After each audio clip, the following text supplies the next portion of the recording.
स्वागत है दोस्तों आपका हमारे YouTube चैनल अर्जुन फाउंडेशन में।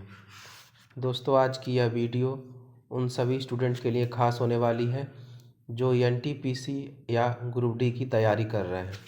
यदि आपको NTPC और ग्रुप डी में साइंस की तैयारी करनी है तो हमारे इस चैनल को सब्सक्राइब करें, क्योंकि इस चैनल के द्वारा आप साइंस के 25 में से 25 नंबर को आराम से पा सकते हैं। ये आपका भाई पहले ही रेलवे में सेलेक्टेड है और आपको सिलेक्शन दिलाने की पूरी जिम्मेदारी हमारी है। और इस वीडियो में हमने जितने जो भी चैप्टर लिए हैं, जैसे कि आपका चैप्टर है द्रव्य एवं व्यवहार, हर एक चैप्टर का पूरा डिटेल एनालिसिस और डिटेल पढ़ाने के बाद आपको इस चैप्टर से रिलेटिव मल्टीपल चॉइस क्वेश्चन को भी कराया गया है। तो दोस्तों स्टार्ट करते हैं। आज के पहले चैप्टर को डिटेल में हम पढ़ेंगे और वीडियो के लास्ट में हम 25 क्वेश्चन, इसके बाद जो क्वेश्चन मिलेंगे उसको करेंगे। यानी कि हर एक चैप्टर को पढ़ने के बाद हम उस चैप्टर से रिलेटिव क्वेश्चन को वीडियो के अंत में करेंगे। तो स्टार्ट करते हैं आज का पहला प्रश्न। अब देखेंगे अपना पहला पार्ट है द्रव्य या पदार्थ। तो द्रव्य या पदार्थ किसे कहते हैं? तो द्रव्य को मैटर कहते हैं और पदार्थ को सबस्टेंस के नाम से जाना जाता है। तो कोई पूछे कि द्रव्य क्या है, तो आप देखें द्रव्य वह है जो स्थान घेरता है और जिसमें द्रव्यमान होता है। दोस्तों द्रव्य किसे कहते हैं याद रखिएगा, भौतिक जीवन में वह सभी पदार्थ द्रव्य कहलाते हैं जो क्या करते हैं, जो स्थान को घेरते हैं। तो आपको देखेंगे हर एक द्रव्य दुनिया की हर एक वस्तु, लगभग अधिकांश वस्तुएं हैं जिनमें क्या होता है, भार होता है और जो स्थान को घेरती है। जैसे कि वो ठोस रहे या फिर द्रव रहे या फिर गैसीय अवस्था में रहे, सबके अंदर स्थान को घेरने की क्वालिटी पाई जाती है। कोई ईंट है कहीं पे रख दिए हैं तो वह उतने दूर का स्थान को क्या की है, घेरे हुई है। कोई जल है आप बाल्टी में भर के रख दिए हैं तो वो उस बाल्टी के पूरे स्थान को घेरा हुआ है। यानी कि हर यह एक जितने भी पदार्थ हैं सब के सब क्या कहलाएंगे, द्रव्य कहलाएंगे, यानी कि मैटर कहलाएंगे। उम्मीद करते हैं आपको हमारी बातें समझ में आ रही होंगी। तो द्रव्य क्या है? वह पदार्थ जो स्थान को घेरता है, जिसमें भार होता है, वह क्या कहलाता है, द्रव्य कहलाता है। तो जो द्रव्य होता है उसकी भौतिक अवस्थाएं कितने प्रकार की होती हैं? 3 होती हैं। कौन कौन? ठोस, द्रव, गैस। तो ये उसकी 3 अवस्थाएं हो गई। कभी काल आपसे ये प्रश्न पूछा जाता है कि द्रव्य की चौथी अवस्था का नाम बताइए। तो दोस्तों द्रव्य की चौथी अवस्था का नाम पूछे तो याद रखिएगा चौथी अवस्था का नाम है प्लाज्मा। तो प्लाज्मा द्रव्य की चौथी अवस्था है। और एक द्रव्य की 5वीं अवस्था होती है, उसको आगे हम पढ़ेंगे। वैसे आपको हम बता देते हैं, Einstein Bose condensate. Einstein Bose condensate पदार्थ की 5वीं अवस्था है। तो जो कॉम्पिटिटिव एग्जाम है अपने ग्रुप डी के एग्जाम में, हमसे ये क्वेश्चन ज़्यादा पूछता है कि पदार्थ की चौथी अवस्था क्या है। क्योंकि पदार्थ की सामान्यतः कितनी अवस्थाएं होती हैं? 3 होती हैं, ठोस, द्रव और गैस। आगे चलते हम जानते हैं ये ठोस, द्रव, गैस क्या है। आगे इसमें दिया हुआ है ठोस अवस्था। तो जो पदार्थ की पहली अवस्था है उसका नाम है ठोस अवस्था। तो ठोस अवस्था क्या होती है? तो द्रव्य की जिस अवस्था में उसका आकार तथा आयतन निश्चित होता है, ठोस अवस्था कहलाती है। यानी कि द्रव्य की वह अवस्था जिस अवस्था में हमें उस पदार्थ का आकार और उसका आयतन, आकार आयतन दोनों क्या होता है, निश्चित होता है, तो क्या कहलाएगा, ठोस कहलाएगा। जैसे कि आप देखेंगे उदाहरण में लोहा, जो लोहा होता है उसका आकार और आयतन क्या होता है, निश्चित है। लकड़ी इसका भी फिक्स है, बर्फ उसका भी फिक्स है। तो यानी कि ऐसे पदार्थ ठोस कहलाते हैं जिनका आकार और आयतन निश्चित होता है। आप इस चित्र में देख पा रहे हैं, इसमें ये दिखाया गया है कि जो ठोस होते हैं उनके जो अणु होते हैं वो अत्यधिक पास पास होते हैं। तो ये ठोस की संरचना होती है। आगे चलते हैं, देखते हैं अगला। आगे कहा जा रहा है द्रव अवस्था। तो जो पदार्थ होता है उस पदार्थ की जो दूसरी अवस्था है उसका क्या नाम है? उसका नाम है द्रव अवस्था, इसकी परिभाषा क्या है? द्रव्य की वह अवस्था जिसमें द्रव्य का आयतन तो निश्चित होता है लेकिन आकार निश्चित नहीं होता है। तो ऐसे पदार्थ जिनका आयतन निश्चित हो लेकिन आकार निश्चित नहीं हो, वह क्या कहलाती है? द्रव कहलाती है। जैसे जल, दूध, ग्लिसरीन, तेल, पारा, ये सभी क्या हैं? द्रव हैं। तो लिक्विड जो पदार्थ होते हैं, यानी कि जो द्रव होते हैं, उनके एग्जाम्पल आपने देखा। जो आगे देखते हैं, इसको समझते हैं आयतन निश्चित होना और आकार का निश्चित नहीं होना। आकार मतलब जो जल होता है उसको अब जहाँ रख देंगे, किसी बर्तन में रख देंगे तो वो कुछ इस प्रकार का आकार बना लेगा, कहीं रखेंगे तो ऐसे बह जाएगा तो इस तरह का आकार बन जाएगा। यानी कि इसका कोई फिक्स आकार नहीं है, इसीलिए इसको बोल रहे हैं हम कि आकार इसका निश्चित नहीं होता है। लेकिन क्या निश्चित होता है? आयतन निश्चित होता है। आयतन का मतलब ये होता है कि यदि आप एक बाल्टी में 1 लीटर दूध को रख रहे हैं तो उस बाल्टी में दूध कोई भी आकार लेगा लेकिन 1 लीटर ही रहेगा। लेकिन एक बहुत बड़े से पात्र में यदि हम इसी दूध को डाल दें तो वहाँ पर भी दूध कितना रहेगा? 1 लीटर ही रहेगा। तो हम किसी भी बर्तन में उस दूध को रखेंगे तो वो 1 लीटर ही रहेगा। इसका मतलब ये है कि द्रव का जो आयतन है वो क्या है? निश्चित है।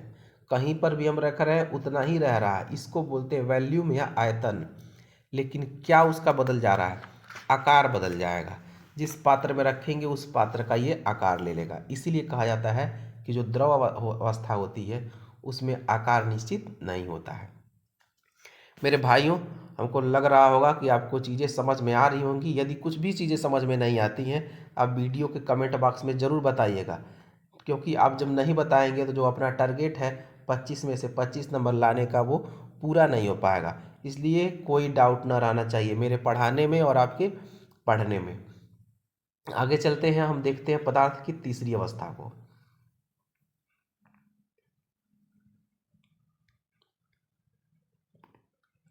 हाँ, ये है पदार्थ की तीसरी अवस्था जिसका नाम है गैसियस स्टेट। तो द्रव्य की वह अवस्था जिसमें उसका न तो आयतन निश्चित होता है और न ही आकार निश्चित होता है, उसे गैसियस अवस्था कहते हैं। तो मेरे भाइयों, आपको ही पता है कि जो गैस होता है उसका कोई आकार ही नहीं होता है और उसका कोई आयतन नहीं होता है। वायु का कोई आकार है? बिल्कुल नहीं है। वायु कितना है? 1 किलो, 5 किलो, 8 किलो, कुछ ना। इसका ना तो आकार है और ना ही उसका कोई आयतन है। इसलिए वायु, ऑक्सीजन, अमोनिया गैस, ये सब चीज़ें किस अवस्था में आएंगी? गैसीय अवस्था में आएंगी। जैसे ऑक्सीजन, हाइड्रोजन, नाइट्रोजन, ये सब गैसीय अवस्था हैं। आगे देखते हैं हम गलन। अब हम ये पढ़ेंगे इससे कैसे क्वेश्चन पूछे जाते हैं। जैसे आपकी पदार्थ की तीनों अवस्थाएं रहीं, ठोस, द्रव और गैस, सॉलिड, लिक्विड और गैस। तो कभी कभी हमसे ये पूछता है कि जब कोई सॉलिड है वो लिक्विड में बदलता है तो उस प्रक्रिया को क्या कहते हैं। या कभी पूछेगा कि लिक्विड को सॉलिड में बदलने की क्रिया क्या कहलाती है। या फिर लिक्विड को गैस में बदलना, गैस का लिक्विड में बदलना, सॉलिड का गैस में बदलना, गैस का सॉलिड में बदलना, इससे क्वेश्चन पूछे जाते हैं। आप यदि बातें नहीं समझ पा रहे हैं तो आप देखेंगे एक टॉपिक है जिसका नाम है मेल्टिंग, यानी कि गलन। गलन क्या है? आपसे क्वेश्चन कैसे पूछता है एग्जाम में? ये कहेगा यदि कोई ठोस पदार्थ को गर्म करने पर वह द्रव में बदल जाता है तो इस क्रिया को क्या कहते हैं। ऐसे क्वेश्चन पूछेगा और नीचे ऑप्शन आपका बना देगा गलन, क्वथन, वाष्पन, ऊर्ध्वपातन, इस प्रकार से ऑप्शन दे देगा। तो आप जानेंगे कि जो पदार्थ की तीनों अवस्थाएं होती हैं उनसे कैसे कैसे क्वेश्चन बन सकते हैं। तो आप गलन पढ़ते हैं, कोई पूछे गलन क्या होता है, तो को गर्म करने पर ठोस को गर्म करने पर एक निश्चित ताप पर द्रव में बदलना गलन या द्रवण कहलाता है। वह निश्चित ताप जिस पर कोई ठोस द्रव में बदलता है उसका द्रवणांक या फिर उसको गलनांक के नाम से जाना जाता है, तो गलनांक कहलाता है। यानी ठोस पदार्थ को गर्म करने पर वो क्या हो जाए? ठोस को गर्म करें और ठोस किस में परिवर्तित हो जाए, द्रव में परिवर्तित हो जाए, तो यह प्रक्रिया क्या कहलाएगी, गलन। तो दोस्तों बिल्कुल आसान है ये। ठोस है कोई पदार्थ, जैसे कि एक बर्फ है, अब बर्फ को हमने क्या कर दिया, एक निश्चित ताप दिया कि वह धीरे धीरे क्या हो गया है, गल गया है, तो इस प्रक्रिया को क्या बोलेंगे, गलन बोलेंगे। तो ये आपका हो जाएगा गलन। आगे देखते हैं, आगे दिया हुआ है हिमीकरण, यानी कि इसको फ्रीजिंग बोलते हैं। तो हमने अभी ये पढ़ा कि गलन क्या होता है। अब हम जानेंगे जब किसी द्रव को ठंडा करते हैं तो एक ऐसी स्थिति आती है कि वह जमने लगता है, अर्थात ठोस अवस्था में परिवर्तित होने लगता है। उसे क्या बोल देंगे, हिमीकरण कहेंगे, या इंग्लिश में फ्रीजिंग के नाम से जाना जाता है। जैसे ये आपका पानी है, उस पानी को जब हमने 0 डिग्री सेल्सियस टेम्परेचर को दे दिया तो क्या बदल जाता है, बर्फ़ में बदल जाता है।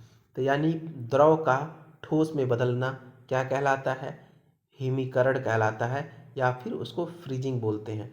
फ्रीज से ही बना है फ्रीजिंग, यानी जल का बर्फ में बदलना क्या है, हिमीकरण है। आगे देखते हैं, अगला टॉपिक अपना है क्वथन, जिसको हमने बॉइलिंग नाम दिया है। तो क्वथन को क्या बोलते हैं, बॉइलिंग बोलते हैं। तो हम देखेंगे, चित्र से पता चल रहा है कि द्रव को गर्म करने पर एक निश्चित ताप पर तेजी से वाष्प में बदलना क्या कहलाता है, क्वथन कहलाता है। मेरे भाइयों, जब हम जल यानी कि पानी है, उस पानी को जब हम गर्माते हैं तो क्या हो जाता है, वाष्प बन के उड़ने लगता है। तो इस प्रक्रिया को हम क्या कहेंगे, वाष्पन, या फिर उसको ये वाष्प में बदलना क्या कहेंगे, वाष्पन करें, क्वथनांक कहेंगे। यानी इसी को बॉइलिंग या क्वथनांक के नाम से जाना जाता है। परिभाषा क्या है, द्रव को गर्म करने पर एक निश्चित ताप पर तेजी से वाष्प में बदलना क्वथन कहलाता है। वह निश्चित ताप जिस पर कोई द्रव वाष्प में बदलता है उसको क्या बोलते हैं, क्वथनांक बोलते हैं। तो दोस्तों चित्र से आपको देखने से समझ में आ रहा है। आगे देखते हैं हम ऊर्ध्वपातन। भाइयों ऊर्ध्वपातन क्या है, सबसे ज़्यादा इम्पोर्टेंट यही है, एग्जाम में बार बार यही पूछा जाता है, इसका एग्जाम्पल पूछा जाता है, अभी हम बताते हैं। ऊर्ध्वपातन का परिभाषा देखते हैं। कुछ ठोस पदार्थ ऐसे होते हैं जो तेजी से गर्म करने पर बिना द्रव अवस्था में, ये अवर नहीं है अवस्था है, बिना द्रव अवस्था में परिवर्तित हुए सीधे किस में बदल जाते हैं, वाष्प में बदल जाते हैं। इस क्रिया को क्या कहते हैं, ऊर्ध्वपातन कहते हैं, यानी कि सब्लिमेशन कहते हैं। तो भाइयों आप देखोगे जो कपूर होता है, उस कपूर को जब हम गर्म करते हैं तो कपूर गर्म यानी कि ठोस है, ठोस ये द्रव में नहीं बदलता है, ये डायरेक्ट किस में बदलेगा, गैस में बदल जाएगा। तो ऐसे पदार्थ जिनको गर्म करने से डायरेक्ट ठोस से वो क्या हो जाएं, गैस में चले जाएं, तो उस प्रक्रिया का नाम दिया गया है ऊर्ध्वपातन। तो इसके एग्जाम्पल कपूर, नवसादर, ये इसके एग्जाम्पल होते हैं। तो कोई पूछे एग्जाम में कैसे पूछेगा, पदार्थ की वह अवस्था जिसमें कोई ठोस बिना द्रव अवस्था में परिवर्तित हुए सीधे गैस अवस्था में परिवर्तित हो जाता है, इस प्रक्रिया को क्या कहते हैं। ऑप्शन दे देगा, क्वथन, हिमीकरण, ऊर्ध्वपातन, गलन।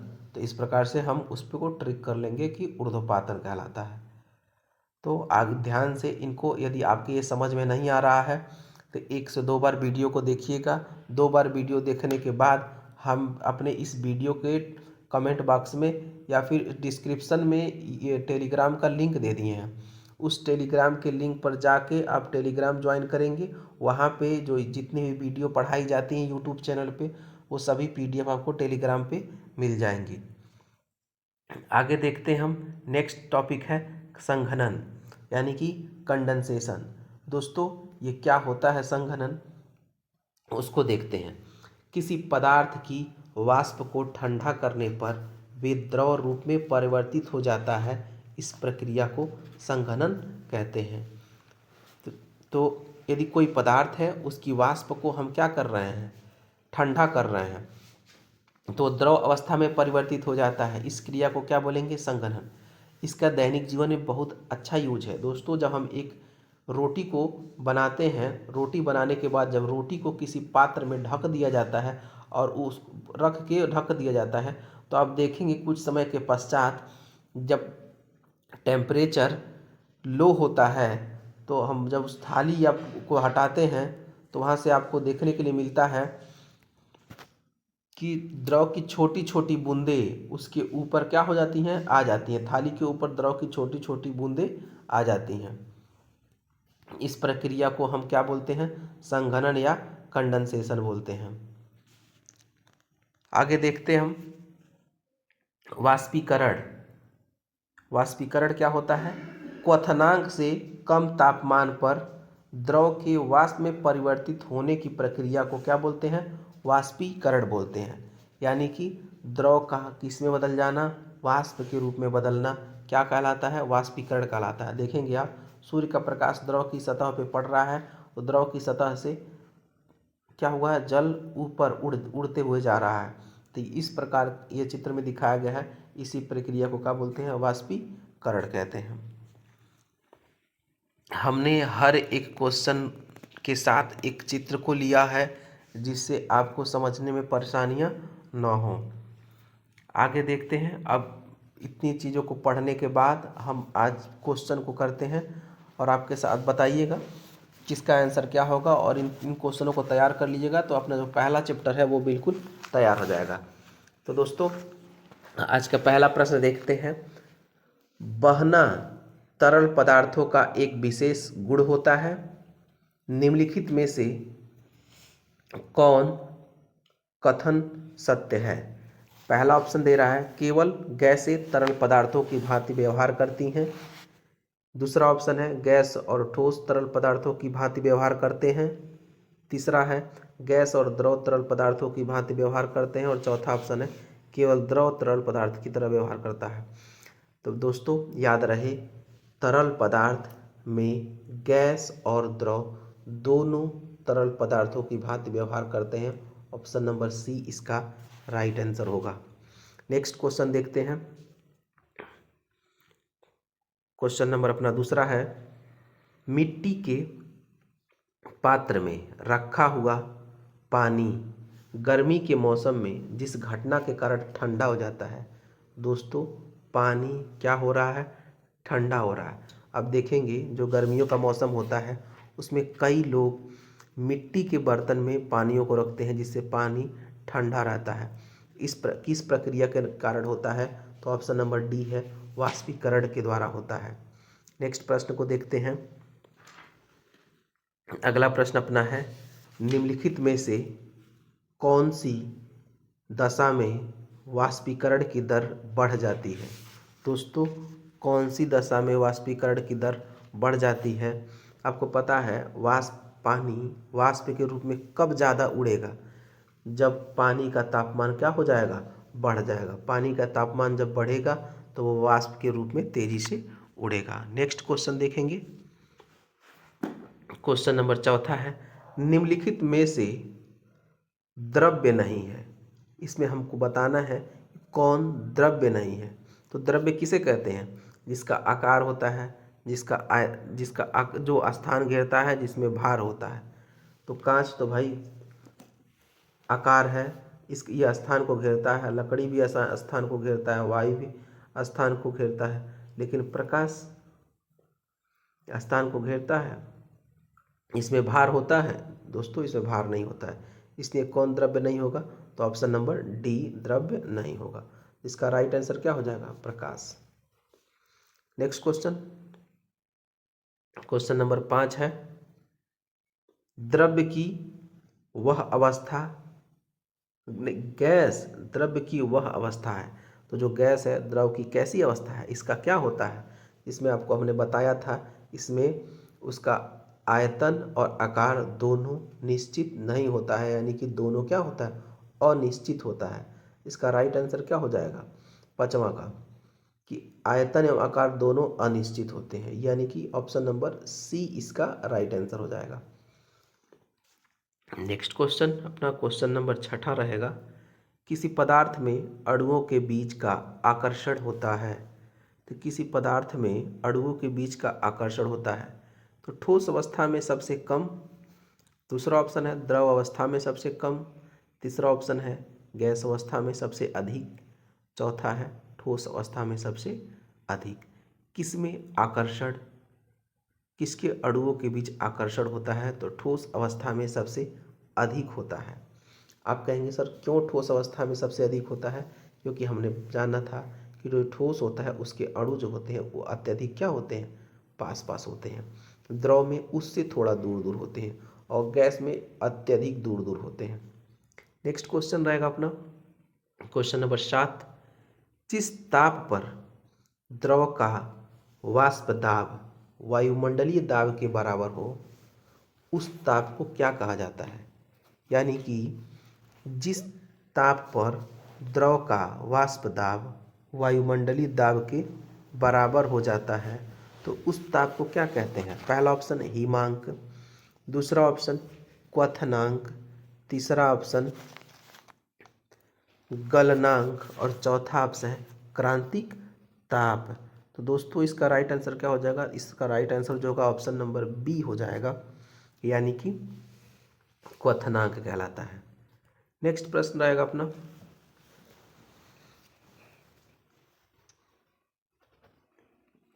निम्नलिखित में से किस पदार्थ का ऊर्ध्वपातन हो जाता है? तो किस पदार्थ का ऊर्ध्वपातन हो जाता है? पहला ऑप्शन नमक, दूसरा अमोनियम क्लोराइड, तीसरा सोडियम क्लोराइड और चौथा है चीनी। दोस्तों इसका आंसर आप वीडियो के कमेंट बॉक्स में बताइएगा कि किस पदार्थ का ऊर्ध्वपातन हो जाता है, या इसमें ये पूछा जा सकता है कि किस पदार्थ का ऊर्ध्वपातन नहीं होता है। तो हम उम्मीद करते हैं आप कमेंट बॉक्स में इसका ज़रूर सही आंसर बताएंगे। दिमाग लगाइएगा तो आपको पता चलेगा इसका सही आंसर क्या होगा। ये आपको बताना है निम्नलिखित में से किस पदार्थ का ऊर्ध्वपातन नहीं होता है। अगला क्वेश्चन,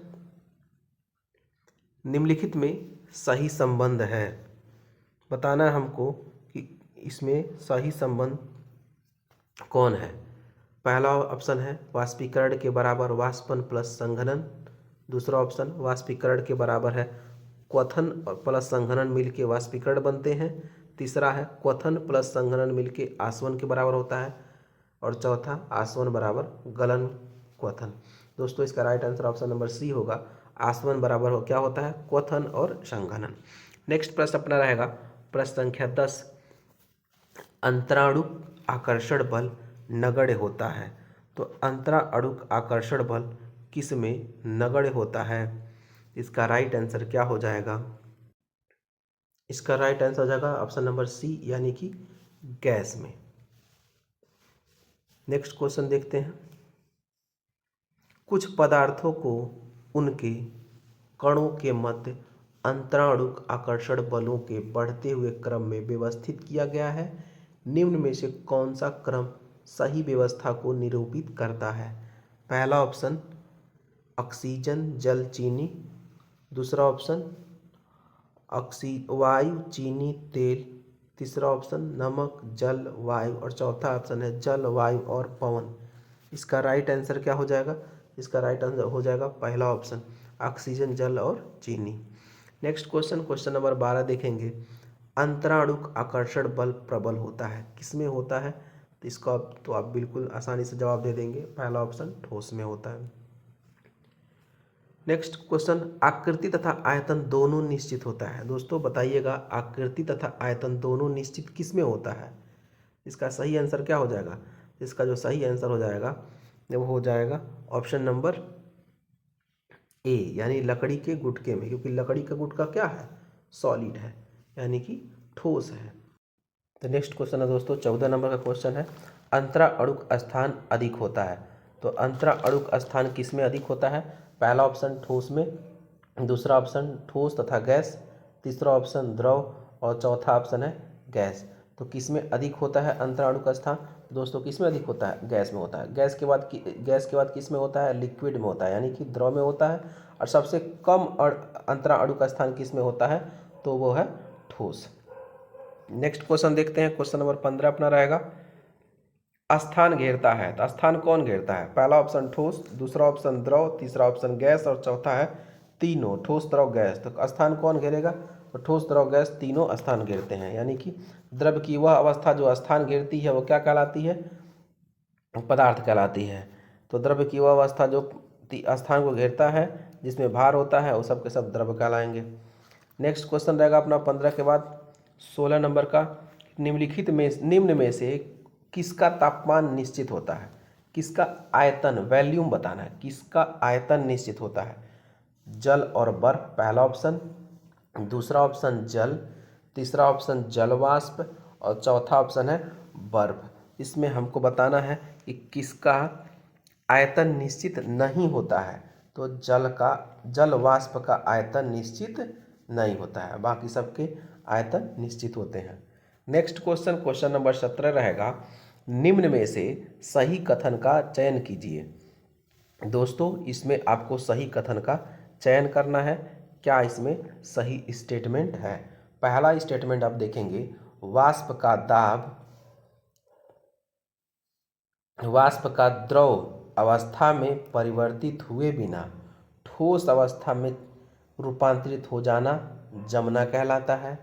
दूसरा ऑप्शन है, वाष्प का द्रव अवस्था में परिवर्तित हुए बिना ठोस में रूपांतरित हो जाना संघनन कहलाता है। तीसरा ऑप्शन है, ठोस का द्रव में रूपांतरण होना ऊर्ध्वपातन कहलाता है।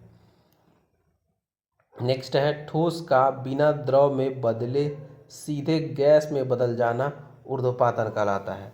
तो दोस्तों यही इसका राइट आंसर है। इसके पहले हमने जब आपको ऊर्ध्वपातन पढ़ाया था तो हमने यही आपको बताया था, ऐसे पदार्थ जिनको गर्म करने पर वह डायरेक्ट ठोस अवस्था से किस में चले जाएं? गैस में चले जाएं। तो इस प्रक्रिया का क्या नाम दिया गया है? तो ठोस कहलाया गया है। इसका right answer option number D हो जाएगा। नेक्स्ट प्रश्न अपना रहेगा question number 18, 25 degree Celsius, 38 degree Celsius और 66 डिग्री सेल्सियस को केल्विन पैमाने पर बदलने पर तापमान का सही क्रम क्या होता है? इसका राइट आंसर क्या हो जाएगा? तो दोस्तों आपको हम बता दें, जो केल्विन पैमाना होता है उसका एक फार्मूला होता है। क्या फार्मूला होता है आप देखिएगा, जीवन में आप कभी नहीं भूलेंगे आज के बाद। टी के यानी टेम्परेचर केल्विन पैमाने पे टी के बराबर 273 प्लस टी सी यानी कि सेल्सियस पैमाने पर टेम्परेचर। तो जब आप इस फार्मूले पे आपको केल्विन में टेम्परेचर चाहिए और सेल्सियस में क्वेश्चन में दिया हुआ है, तो आप इस 273 में कितना जोड़ दें? 25 जोड़ दें तो देखें कितना हो जाता है। तो 273 में जब आप 25 को जोड़ेंगे, 5 3 8 यार और 7 2 9 और 7 2 9 यानी कि 298 हो जाएगा। तो जो ऑप्शन आपका सी है वो तो कट जाएगा, वो तो होगा नहीं। दूसरा ऑप्शन, पहला ऑप्शन और चौथा ऑप्शन 298 ये सही है। तीनों में से कोई एक राइट आंसर होगा। अब 38 को जोड़ेंगे तो दूसरा टेम्परेचर को निकाल लेना है हमको। जब 38 जोड़ेंगे इसमें 273 में 38 को ऐड कर लेंगे, तो 38 ऐड करने के बाद 8 और 3 अपना कितना हो जाएगा? 11 हो जाएगा। और 7 3 10, एक हासिल 11 और 2 और एक हासिल 3, 311। 311 किस में? इसमें नहीं है, इसमें भी नहीं है। इसका राइट आंसर क्या हो जाएगा? ऑप्शन नंबर ए इसका राइट आंसर हो जाएगा। इस प्रकार से हम कभी भी सेल्सियस पैमाने में दिया हुआ टेम्परेचर को केल्विन में निकालना है तो आप बिल्कुल आसान तरीका है, 273 में जितना सेल्सियस दिया रहेगा उसको जोड़ लेंगे, आपका केल्विन पैमाने पर टेम्परेचर निकल जाएगा। दोस्तों आपको ये वीडियो कैसी लगी कमेंट बॉक्स में ज़रूर बताइएगा और इस बातों को हमारे विश्वास ज़रूर कर रखिएगा कि आपके 25 में से 25 की तैयारी तो हम बिल्कुल 100% करा लेंगे। ये जिम्मेदारी हमारी है। तो आपका भाई इतना तैयारी किया है, जिसके कई एग्ज़ामों को निकाला है और इस समय रेलवे में कार्यरत है। तो आपका ग्रुप डी की तैयारी कराने के लिए बिल्कुल अच्छी स्ट्रेटेजी हम बताएंगे आपको। आप पढ़ते रहिए, मस्त रहिए। मिलते हैं अगली वीडियो में, तब तक के लिए धन्यवाद। कोई वीडियो में कमी हो या कोई भी टॉपिक नहीं समझ में आ रहा है, बिल्कुल निसंकोच वीडियो के कमेंट बॉक्स में हमें ज़रूर बताएं। मिलते हैं अगली वीडियो में, तब तक के लिए धन्यवाद।